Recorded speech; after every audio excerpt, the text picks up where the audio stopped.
स्वागत करता हूं।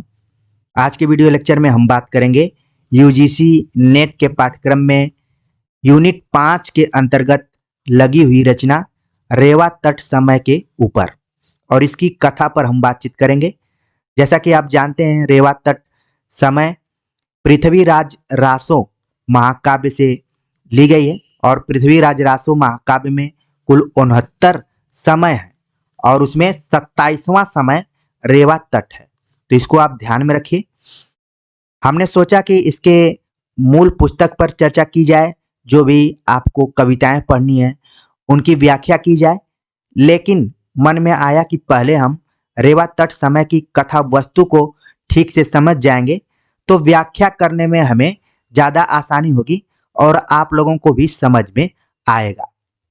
तो मूल हम व्याख्या पर बातचीत करने से पहले कोशिश करेंगे कि आपको ये कथा वस्तु कथा की तरह एकदम से याद हो जाए, जिससे कि बदलते हुए पैटर्न पर आप आसानी से कठिन सवाल को हल कर पाएं। तो मैं उम्मीद करूंगा कि आखिर तक इस वीडियो को आप लोग देखेंगे और अपने लिए देखेंगे, और जहां भी परीक्षा के दृष्टिकोण से महत्वपूर्ण तथ्य दिखाई पड़ेंगे तो मैं अपने हिसाब से उसको रेखांकित करूंगा और आप लोग भी अपने नोटबुक पर अपने हिसाब से उसको नोट करते जाइएगा। तो चलते हैं, हम रेवा तट की कथा वस्तु के बारे में बात करते हैं। इसकी शुरुआत होती है जब देवगिरी को जीतकर चामुंड राय दिल्ली आया, तब कवियों ने महाराज का कीर्तिगान किया। फिर सामंतनाथ पृथ्वीराज से चामुंड राय दाहिम ने कहा कि जिस हाथी के ललाट पर शिव जी ने तिलक कर तथा जिसका ऐरावत नामकरण कर इंद्र को सवारी के लिए दिया था और जिसको उमा ने एक हथनी प्रदान की थी, उसी की औलाद रेवा तट पर फैल गई है। वहां चारों प्रकार के हाथी पाए जाते हैं, अतएव आप रेवा तट पर उनका शिकार खेलने चलें। अगर आप पिछले क्वेश्चन पेपर को देखेंगे तो वहां पर पूछा गया है कि जब पृथ्वीराज देवगिरी को जीतकर दिल्ली आया तो किसने कहा था कि रेवा तट पर जाइए और शिकार करने जाइए, और आप देख रहे हैं किस चीज का शिकार करने जाना है, हाथियों का। तो आपको दिमाग में देवगिरी, चामुंड राय, पृथ्वीराज और हाथी ये सब होने चाहिए। ठीक है, तो चामुंड राय दाहिम ने पृथ्वीराज को कहा कि आप रेवा तट पर चलिए, और वहां पर चारों प्रकार के यहाँ पर लिखा हुआ है हाथी पाए जाते हैं और वहां उनका शिकार खेलने चले। नरपत ने तब चंद कवि से पूछा कि देवताओं के ये वाहन पृथ्वी पर किस प्रकार आ गए। चंद ने उत्तर दिया कि हिमालय के समीप एक बड़ा भारी वट का वृक्ष था। एक दिन विचरते हुए हाथी ने उसकी शाखाएं तोड़ी और फिर मदान्धो दीर्घ तपा का आराम उजाड़ डाला। ऋषि ने यह देखकर श्राप दे दिया और हाथी की आकाशगामी गति क्षीण हो गई। तब मनुष्यों ने उसे अपनी सवारी बनाया। तो आप देख रहे हैं कि नरपत ने चंद कवि से सवाल पूछा और उसने क्या जवाब दिया, वो भी आपके दिमाग में बैठ रहा होगा कि हिमालय के समीप एक बड़ा भारी वट का वृक्ष था और हाथियों ने एक दिन उसकी शाखाएं तोड़ दी और फिर ऋषि ने इसको देखकर श्राप दे दिया और हाथियों की जो गति थी वो क्षीण हो गई, मतलब कमजोर हो गई, और इसके बाद मनुष्यों ने उसे अपनी सवारी बनाया। आगे बात करें, अंग देश के घने वन खंड के लोहिताक्ष सरोवर में श्रापित गजों का यूथ निशिवासर क्रीड़ा किया करता था। उसी वन में पाल काव्य ऋषि रहते थे। तो इसको आपको ध्यान में रखना है, पाल काव्य ऋषि कहाँ रहते थे। उनसे और हाथियों से परस्पर बड़ी प्रीति हो गई थी। एक दिन उस वन में राजा रोमपाद शिकार खेलने आया और हाथियों को पकड़कर चंपापुरी ले गया। तो आपको यहाँ पर चंपापुरी भी ध्यान रखना है। पाल काव्य की विरह से हाथियों के शरीर क्षीण हो गए। तब मुनि ने आकर उनकी शुश्रूषा की और कोपल, पराग, पत्र, छाल, डाल आदि खिलाकर उन्हें पुनः स्थूल बना दिया। एक ब्रह्मर्षि को तपस्या करते देखकर इंद्र डरा और उसने मुनि को छलने के लिए रंभा को भेजा। तपस्वी ने रंभा को हथनी होने का श्राप दिया। सोते समय एक यति का वीर्यपात हो गया और कर्म बंधन के अनुसार वह हथनी वहां आकर उस वीर्य को खा गई, जिससे पाल काव्य मुनि पैदा हुए। हे नृप पित्थ, इसलिए मुनि को हाथियों से अत्यंत प्रीति थी। तब चामंड राय ने कहा कि हे राजन, रेवा तट पर बड़े दांतों वाले हाथियों के झुंड तो हैं ही, पर मार्ग में सिंह भी मिलेंगे, जिनका शिकार भी आप खेल सकते हैं। इसके अतिरिक्त पहाड़ों और जलाशयों पर कस्तूरी मृग, पक्षी और कबूतर रहते हैं, परंतु दक्षिण की सुरभि तो वर्णातीत है। तो आप देख रहे हैं यहाँ पर बताया जा रहा है कि हाथियों का शिकार तो हो सकता है, इसके अतिरिक्त वहां पर सिंह भी मिलेंगे। और बताया जा रहा है कि जलाशयों में वहां पर कस्तूरी मृग भी हैं, पक्षी भी हैं, कबूतर भी हैं, तो इनको भी आपको ध्यान में रखना है। ये बात चामंड राय किसे कह रहा है? पृथ्वीराज से। चामंड राय आगे आपको पता चलेगा कि इनका क्या है, सेनापति है।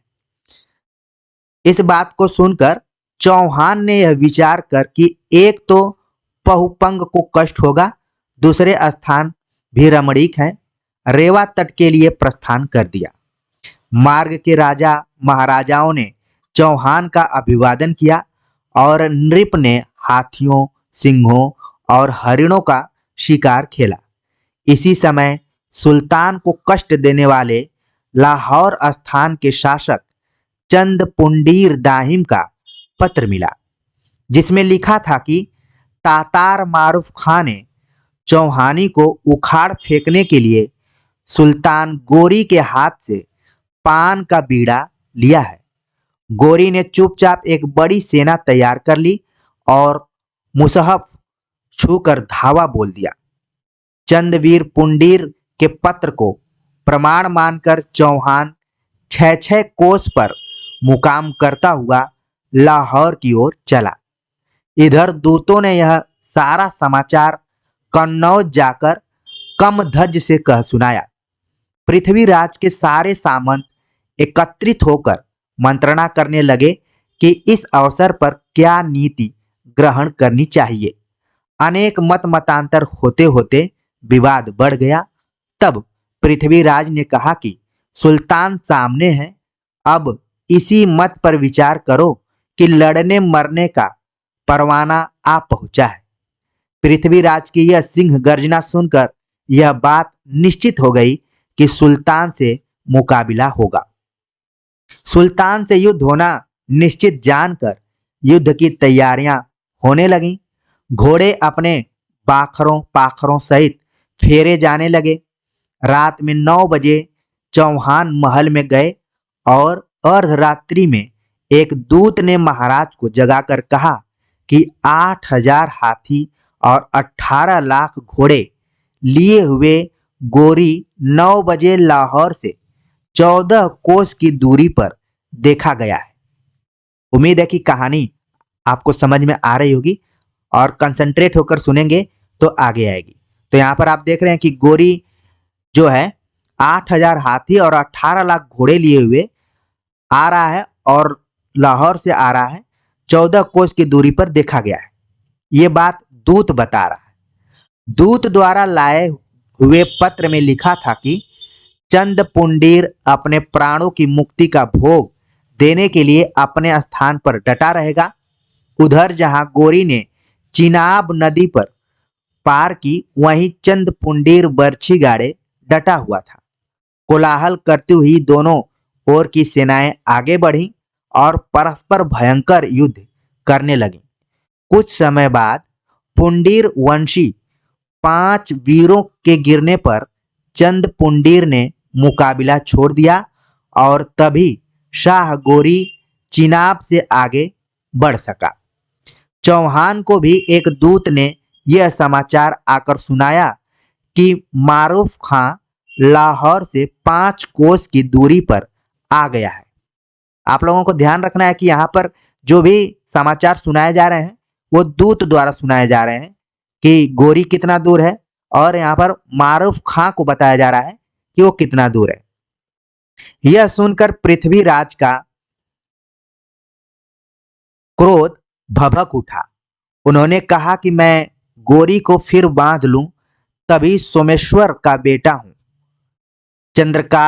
चंद्राकार व्यूह में खड़े हुए चौहान के सैनिकों ने प्रतिज्ञा की कि सुल्तान की सेना को छिन्न भिन्न करके शाह को बांध लेंगे। पंचमी तिथि मंगलवार को प्रातः काल क्रूर और बलवान ग्रह मंगल के उदय होने पर महाराज पृथ्वीराज ने चढ़ाई बोल दी। नगाड़ों के जोर जोर बजते ही हाथियों के घंटे घनघना उठे, वीर गरजने लगे, आकाश में धूल छा गई, जिससे अंधेरा हो गया। सुल्तान के दल वालों ने चौहान की सेना के लोहे के चमकते हुए बाणों को देखकर अनुमान किया कि क्या गर्दिश ने चक्कर खाया है, जो रात को आया जानकर तारे निकल आए हैं। दोनों ओर की सेनाएं काले बादलों के समान एक दूसरे से भिड़ गईं। चित्रांगी रावर समर सिंह अपने वायुवेगी अश्व पर चढ़कर शत्रुओं के सिर पत्तों सदृश तोड़ता हुआ आगे बढ़ा। मेवाड़पति के आक्रमण ने सुल्तान की सेना में धूल उड़ा दी। रावर के पीछे क्रोधित जैद पवार था और जैद के पीछे चामंड राय और हुसैन खां थे। आप देख रहे हैं यहाँ पर जो क्रम है कि रावर के पीछे जैद पवार था, इसके पीछे चामंड राय और हुसैन खां थे। चामंड और हुसैन ने हाथियों पर चढ़कर सुल्तान की चतुरंगिणी सेना को व्याकुल कर दिया तथा धाराधिपति भट्टी ने गोरी के सैनिकों को उखाड़ फेंका। सेनापति जैद की अध्यक्षता में चौहान की सेना चंद्रव्यूह बनाकर लड़ रही थी। कबंध नाचते थे, कटे हुए सर चिल्लाते थे, सांगे घुस रही थीं, तलवारों से तलवारें बज रही थीं, भैरव नाच रहे थे, गण ताल दे रहे थे। भयानक युद्ध होता रहा और पराक्रमी महाराज पृथ्वीराज क्रोधपूर्वक गोरी से भिड़े रहे। इसीलिए सारे जो दृश्य हैं आप देख रहे होंगे तो आपके दिमाग में भी वीरगाथा काल का चित्रण आ रहा होगा, बिंब आ रहा होगा। यहाँ पर एक तरीके से भयानक युद्ध चल रहा है। पृथ्वीराज क्रोधपूर्वक गोरी से भिड़े रहे। यह देखकर सुभट गोरी का साहस भंग हो गया। तातार मारूफ खां ने उसे यह कहकर प्रबोधा कि मेरे रहते सुल्तान पर आपत्ति नहीं आ सकती। सोलंकी माधव राय का खिलजी खां से मुकाबिला पड़ा। लड़ते लड़ते सोलंकी की तलवार टूट गई और अनेक शत्रुओं ने घेर कर अधर्म युद्ध से उसे मार डाला। गोरी की सेना समुद्र की भांति गरजने लगी। तब गरुड़ गोविंद आगे बढ़ा, जिसे यवनों ने विनष्ट कर दिया। गरुड़ गोविंद के पश्चात शत्रुओं को युद्ध अग्नि की आहुति देकर पतंग जय सिंह भी पंचतत्व को प्राप्त हुआ। भान पुंडीर को चारों ओर से घेरकर सुल्तान की सेना ने उसके शिरस्त्राण के टुकड़े टुकड़े कर डाले। वह गिरता पड़ता भिड़ा रहा और मारे जाने पर उसका कबंध 5 पल तक खड़ा रहा, जिसे देखकर सूरलोक में जय जय का घोष हो उठा। खुरासान खां ने पल्हन के संबंधी कुरम्ब का सामना किया और अपनी लंबी तलवार से उसका सर काट दिया। फिर कुरम्ब के कटे हुए सर से जब तक मारो मारो की ध्वनि होती रही तब तक उसका कबंध नाचता रहा। यह दृश्य देखकर भैरव अट्ठाहस कर उठे और पार्वती चकित रह गए। ततार खां ने हाथी की सूंड उखाड़ने वाले आहुत को स्वर्ग भेजा। नरसिंह का संबंधी शत्रु को मारकर उसकी कटार से घायल हो अपनी तलवार से सहारा लेने में चूक कर आहत होकर गिर पड़ा। उसको गिरते देख दाहर तनौचामंडा यानी चामंड राय भयंकर युद्ध करने लगा। अब तक रात्रि हो चुकी थी, इसलिए दोनों सेनाओं ने युद्ध बंद कर दिया। दूसरे दिन प्रातः काल होते ही चौहान विशाल शाल वृक्ष सदृश उठा। युद्ध प्रारंभ हुआ और सुलख का पिता लखन मारा गया। यहाँ पर संबंधों को भी आपको ध्यान में रखना पड़ेगा, कौन किससे संबंधित है। सुलख का पिता लखन मारा गया, महामाया उसको ले गई। इस वीर ने सूर्यलोक में स्थान पाया। अप्सराएं देववर्ण छोड़कर भूलोक में युद्ध भूमि पर आईं और मरे हुए वीरों का वरण करने लगी। ईश यानी शिव ने राम के संबंधी का श्रेष्ठ सर बड़े चाव से उठाया। राम और रावण सरीखा युद्ध करने वाला योगी जंघारा भी भीषण युद्ध करके स्वर्गलोक गया। अब सुल्तान गोरी अस्त्र शस्त्र से सुसज्जित होकर स्वयं जंग करने के लिए झुका। यह समाचार सुनकर लंगा लंगरी राय 7 सामंतों को लेकर युद्ध भूमि में धंस पड़ा और अपनी तलवार चलाने की कुशलता से शत्रुओं की तलवारों यानी तलवारों की जो मूठें हैं उसको ढीली करने लगा। कुछ समय बाद लंगरी राय के एक नेत्र में बाण घुस गया और बायां हाथ कट गया। तब भी वह बराबर शत्रुओं से लड़ता रहा। दूसरी ओर लोहाना ने महमूद की पीठ फोड़कर निकलता हुआ बाण मारा और कटार लेकर झपटा ही था कि एक मीर ने तलवार के बाण से उसे गिरा दिया। तलवार के वार से उसे गिरा दिया। एक मीर और मारूफ खां ने मिलकर बिड्ढर को मार डाला। अब तक गोरी के 64 खान और पृथ्वी राज के 13 श्रेष्ठ वीर काम आए।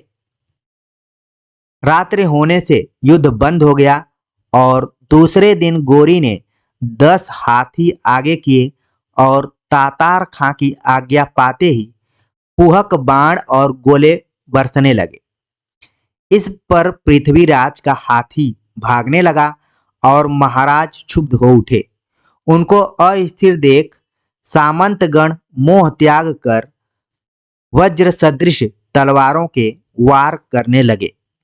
मीर भी आधे आधे योजन दौड़कर सांग चलाने लगे और गोरी चक्र फेंकने वाले सैनिकों की 4 पंक्तियों के आगे 500 शेखों को सामंतों को घेरने लगा। सामंत भी भिड़ गए और भयानक युद्ध करने लगे। खुरासानी तातार खां ने अपनी तस्बीह तोड़ डाली। गोरी के हाथी चौहान की सेना में घुस गए और 213 प्राणी दबकर मरे। चौहान की पराजय के लक्षण दिखाई दिए। तब श्रेष्ठ वीर भीम सेना के एक भाग को चतुरंगिणी बनाकर हाथी पर चढ़कर मोर्चे पर आया। शत्रु सेना का संहार करता हुआ रघुवंशी राम मारा गया। हिंदू और मलेच्छ उल्टे पलटे पड़े थे। रंभा और भैरव ताता थे करके नाचते थे। गिद्ध मृतकों की अतड़ियां खींचते थे। वीर पैर कटने पर तलवार के सहारे दौड़ते थे। बिल्कुल देवासुर संग्राम सरीखा युद्ध हो रहा था। चौथे दिन संग्राम होने से पूर्व रंभा ने मेनका से पूछा कि आज तुम्हारा चित्त क्यों भारी है। मेनका ने कहा कि आज पहुनाई करने का दिन आया है। शूरवीर वीरगति पाकर विमानों में बैठ स्वर्गलोक जा रहे हैं। युद्ध भूमि में मैंने बहुत खोजा परंतु मुझे अपना वर ढूंढे नहीं मिल रहा है और यही मेरी चिंता का कारण है। रंभा ने उत्तर दिया कि ए मेनका, वहां उस वीर को मत खोजो। वह तो विमान में बैठे शिव और ब्रह्मलोक छोड़ता हुआ सूर्यलोक गया है। इंद्रवधु उसकी पूजा करने गई है। उसके समान आज तक न तो कोई वीर हुआ है और न होगा। युद्ध प्रारंभ हुआ और हुसैन खां के पीछे घोड़सवार सेना चल पड़ी। तातार मारूफ खां और अन्य खान एक साथ दौड़ने लगे तथा गोरी शत्रुओं के सम्मुख झूमने लगा। उसने हाथ में लरवात लेकर और मुट्ठी घुमाते हुए प्रण किया कि आज पलटने तक यदि शत्रु को पराजित कर दूंगा तभी शाह कहलाऊंगा। इसके बाद गोरी ने 7 बाण धनुष पर चढ़ाए। पहले बाण से उसने रघुवंश गुराई को हना यानी मारा। दूसरे से उसने ताक कर भीम भट्टी का भंजन किया और तीसरे से चौहान को घायल कर दिया। चौहान ने भी कमान संभालकर 3 बाण हाथ में लिए, परंतु जब वे यह कर रहे थे तब तक गुज्जर ने गोरी को पकड़ लिया। हुसैन खान नष्ट कर डाला गया और गोरी तथा निसुरती खां झोली बनाकर डाल दिए गए। युद्ध भूमि में चौहान की जय जयकार होने लगी। सुल्तान गोरी हाथी पर बांधकर दिल्ली ले जाया गया। इस समय चौहान का प्रताप मध्याह्न सूर्य सदृश था। 1 मास और 3 दिन संकट में रहने के उपरांत जब शाह के अमीरों ने प्रार्थना की और दंड स्वरूप 9000 घोड़े, 700 इराकी घोड़े, 8 सफेद हाथी, 20 ढली हुई ढालें, गजमुक्ता और अनेक माणिक्य दिए, तब पृथ्वीराज चौहान ने सुलह कर और शांति स्थापित कर गजनव्य गोरी शाह शहाबुद्दीन को पहना ओढ़ाकर उसके घर भेज दिया। तो आप देख रहे हैं जो रेवा तट समय की कथा रही है वो कैसी रही। शुरू से लेकर देवगिरी से लेकर आपने देखा कि गोरी बंदी बना लिया गया और पृथ्वीराज ने सुलह कैसे किया उसके लिए यहाँ पर बताया गया कि उसने क्या क्या दिया था। 9000 घोड़े, 700 इराकी घोड़े, 8 सफेद हाथी, 20 ढली हुई ढालें, गजमुक्ता और अनेक माणिक्य देने के बाद पृथ्वीराज चौहान ने सुलह किया और गोरी शाह शहाबुद्दीन को वापस भेज दिया, गजनव्य भेज दिया। ठीक है ना। तो क्योंकि वो लोग गजनी से आए हुए थे इसलिए यहाँ पर गजनव्य लिखा हुआ। तो आपने स्टोरी को सुना होगा और समझा होगा। आपके दिमाग में कई पात्र आए होंगे, उनको आपने नोट भी किया होगा। कई तथ्य आए होंगे जिनसे आप परिचित हुए होंगे और जब हम इसकी व्याख्या को पढ़ाएंगे, उस पर बात करेंगे, तो वहां पर और सारी चीजें आपके दिमाग में बैठेंगी। तो उम्मीद है कि रेवा तट समय की कथा आपको समझ में आ गई होगी। तो मिलते हैं इसके मूल टेक्स्ट के साथ, तब तक के लिए नमस्कार।